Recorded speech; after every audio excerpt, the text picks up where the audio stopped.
Kapolda Sulawesi Selatan Irjen Merdi Syam bersama pejabat utama Polda Sulawesi Selatan menjalani vaksinasi tahap kedua. Vaksinasi dilakukan sebagai wujud upaya menyukseskan program pemerintah dalam menangani pandemi COVID-19. Usai divaksin, Kapolda Sulawesi Selatan mengimbau agar warga tidak takut divaksin untuk memutus peredaran atau memutus mata rantai COVID-19. Selain itu, Kapolda Sulawesi Selatan juga berharap bagi warga yang telah divaksin untuk tetap menerapkan protokol kesehatan dengan menggunakan masker dan juga menjaga jarak. Polda Sulawesi Selatan akan menyiapkan vaksinator dari tenaga kesehatan Polri untuk melakukan vaksinasi kepada seluruh personel polisi di jajaran Polda Sulawesi Selatan. Hari ini diutamakan dulu untuk para pejabat Polda ada 30.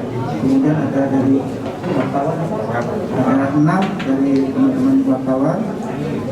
Nanti hari Senin dari Dinas Kesehatan dan Satgas Vaksin juga akan melakukan vaksin. Kita akan jadi tiap hari nanti dapat melakukan vaksinasi.